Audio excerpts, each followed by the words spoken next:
Hello friend, मैं कुंदन कुमार आप सभी का स्वागत करता हूं स्टडी कुंदन में। और आज का हमारा टॉपिक है क्वाड्रिलेटरल यानी चतुर्भुज। तो हम शुरुआत करते हैं चतुर्भुज से। चतुर्भुज होता क्या है, आखिर चतुर्भुज होता क्या है? तो सबसे पहले मतलब उसको हम कहते हैं क्वाड्रिलेटरल। क्वाड का मतलब होता है चार, तो और लेटरल मतलब भुजाएं, मतलब चार भुजाओं का एक समूह, यानी चार भुजाओं से घिरी हुई बंद आकृति को चतुर्भुज कहते हैं। तो सबसे बड़ी बात है एक क्वाड्रिलेटरल में चार शीर्ष, एक क्वाड्रिलेटरल में चार शीर्ष, चार कोण और चार भुजाएं और दो विकर्ण होते हैं। तो सबसे पहले हमको जानना है कि वर्टेक्स होता क्या है, शीर्ष होता क्या है, कोण क्या होता है, भुजा क्या होता है और विकर्ण यानी डायगोनल्स। यानी शीर्ष मतलब वर्टेक्स, कोण का मतलब एंगल, भुजा का मतलब साइड और विकर्ण का मतलब डायगोनल्स। तो सबसे पहले हम देखेंगे कि शीर्ष यानी वर्टेक्स किसको कहते हैं। तो वर्टेक्स हमारा हो गया PQRS, यानी ये हमारा वर्टेक्स हो गया PQR और S, यानी ये सारा इसका वर्टेक्स हो गया। कोण यानी एंगल हो गया angle P, angle Q, angle R और एंगल S। साइड यानी भुजा, उसको हम कहते हैं, जैसे में आपका हो गया PQ, ये साइड एक हो गया PQ साइड हो गया, और आपका हो गया QR, एक ये साइड हो गया, एक RS और एक SP, यानी चार साइड हो गए। विकर्ण यानी डायगोनल्स, डायगोनल्स इसको किसको हम कहते हैं? तो P और R एक डायगोनल हो गया और एक S और Q दूसरा डायगोनल हो गया। यानी कहने का मतलब है कि इसमें चार वर्टेक्स, चार एंगल, चार साइड और दो डायगोनल्स होते हैं। तो अब हम देखते हैं कि क्वाड्रिलेटरल की, चलिए अब हम देखते हैं क्वाड्रिलेटरल पांच टाइप के होते हैं। तो सबसे पहले नंबर में आता है समानांतर चतुर्भुज, जिसे हम इंग्लिश में पैरेललोग्राम कहते हैं। दूसरा आता है हमारा समचतुर्भुज, जिसे हम रुम्बस कहते हैं। तीसरा होता है समलंब चतुर्भुज, जिसे हम ट्रेपेजियम कहते हैं।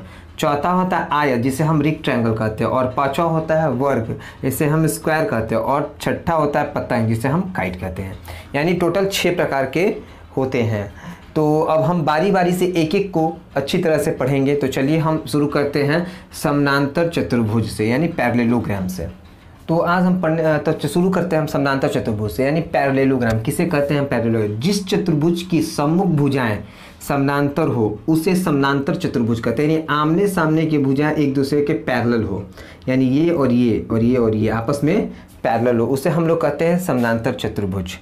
और हम दूसरा देखते हैं आयत यानी रेक्टेंगल।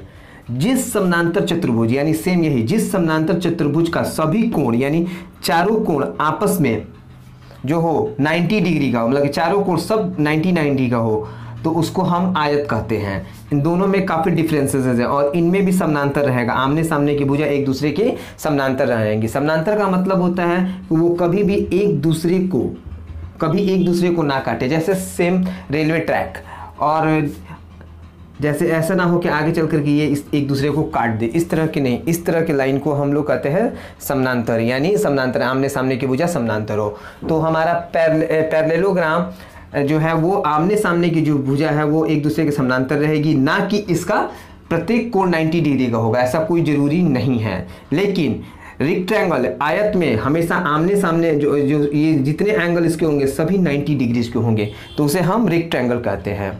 तो इन दोनों में काफ़ी डिफरेंस है, लेकिन दोनों का जो साइड है वो दोनों एक दूसरे के समानांतर यानी पैरेलल रहेगा। इसमें भी रेक्टेंगल में भी वही रहेगा, लेकिन सिर्फ अंतर रहेगा कि इसका जो कोण है, चारों कोण जो है सभी 90 का मिलाकर के 360 डिग्री। वैसे तो किसी भी क्वाड्रिलेटरल का चारों एंगल मिलाने पे 360 डिग्री आता है। तो सेम इसका भी 360 आएगा, लेकिन कोई ज़रूरी नहीं है कि सारा जो एंगल हो इसका 90 का ही हो। अगर चारों अगर 90 होगा तो फिर वो रेक्टेंगल कहलाएगा। तो ठीक, अब इस तरह से अभी हमने पैरेललोग्राम और रेक्टेंगल में थोड़ा सा डिफरेंसेस देख लिया। अब हम रूम्बस और क्या बोलते हैं वर्ग, स्क्वायर में हम अंतर देखेंगे। तो चलिए हम देखते हैं समचतुर्भुज और वर्ग। तो समचतुर्भुज उसे हम कहते हैं यानी रूम्बस, इंग्लिश में उसे हम रूम्बस कहते हैं।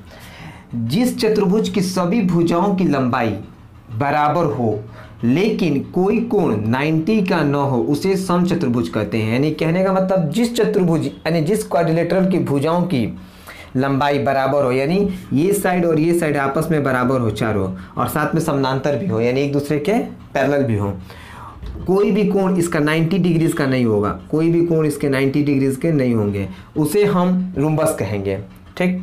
और वर्ग स्क्वायर, जिस समचतुर्भुज का सभी कोण 90 का हो उसे वर्ग कहते हैं। दोनों में बहुत थोड़ा सा का अंतर है, इसकी भी भुजाएं आपस में चारों बराबर होंगी और इसकी भी भुजाएं आपस में चारों बराबर होंगी, लेकिन सिर्फ इसमें यही डिफरेंसेस है कि इसके चारों एंगल 90 डिग्री के होंगे और इसके चारों एंगल 90 डिग्रीज के नहीं होंगे, और इसके जो डायगोनल्स हैं वो दोनों सेम साइज के होंगे और इसके डायगोनल सेम साइज के नहीं होंगे शायद। और मैं भूल गया बोलना, रेक्टेंगल के भी इसी तरह से होंगे, उसके भी चारों जो होंगे, रेक्टेंगल के भी चारों जो उसके दो साइड आपस में बराबर और पैरेलल होंगे दोनों, और साथ में इसके जो 90 डिग्रीज का एंगल होगा और इसके भी डायगोनल आपस में एक दूसरे के बराबर होंगे, स्क्वायर और रेक्टेंगल दोनों के सेम। तो चलिए हम अगला अब देखते हैं हम लोग ट्रेपेजम और काइट, पतंग जो होता है। तो अब हम देखते हैं समलंब चतुर्भुज यानी ट्रेपेजम, उसे हम ट्रेपेजम कहते हैं। जिस चतुर्भुज में सम्मुख भुजाओं का केवल एक युग्म समानांतर हो, यानी आमने सामने भुजाओं का सिर्फ एक ही युग्म, मतलब आमने सामने की जो भुजाओं का एक युग्म समानांतर हो यानी पैरेलल हो, उसे हम समलंब चतुर्भुज कहते हैं। उसे हम क्या बोलते हैं? समलंब चतुर्भुज कहते हैं। और ये जो भुजा हो वो देखिए ऐसे भी, वो देखिए ध्यान से, ये ऐसे और ऐसे बढ़ते जा रहा है, और जैसे जैसे हम इसको आगे की ओर बढ़ाते जाएंगे ये एक दूसरे को आगे चल करके काट देगा। तो ये एक दूसरे को पैरेलल नहीं है। मैंने पहले बताया था कि रेलवे जो ट्रैक होता है वो हमेशा समलंब, वो हमेशा पैरेलल होता है एक दूसरे के, सॉरी समलंब नहीं, पैरेलल होता है। तो उसे हम जिस चतुर्भुज में सम्मुख भुजाओं का केवल एक युग्म, यानी सम्मुख भुजाओं, आमने सामने की भुजाओं का सिर्फ एक युग्म यानी एक जोड़ी, दो जोड़ा है, वो सिर्फ समानांतर होना चाहिए, मतलब कि समानांतर होना चाहिए, पैरेलल होना चाहिए, ये नहीं, ये दो नहीं, तो उसे हम लोग ट्रेपेजम बोलेंगे। और नेक्स्ट आइए अब पतंग में, यानी काइट किसे हम कहते हैं, जो हमारा जो पतंग जो हम लोग उड़ाते हैं उसे आप देख सकते हैं। अगर आप लोग को नहीं अगर समझ में आता है तो आप हमें ज़रूर कमेंट करें, मैं आपके क्वेश्चन का ज़रूर, मैं आपके कमेंट का मैं ज़रूर से ज़रूर जवाब देने की कोशिश करूँगा। तो सबसे पहले नंबर में काइट। जिस चतुर्भुज में आसन्न भुजाओं का दो युग्म, आसन्न भुजा किसे कहते हैं? जैसे PS और PQ, ये दोनों आपस में आसन्न भुजाएं हुए बराबर हो उसे हम पतंग कहते हैं, उसे हम पतंग कहते हैं, यानी उसे हम काइट कहते हैं। जैसे में PS बराबर में PQ, यानी PS जो है PS PQ के बराबर है, और SR और RQ ये दोनों आपस में बराबर हैं। तो इस तरह के चतुर्भुज को हम काइट यानी पतंग कहेंगे।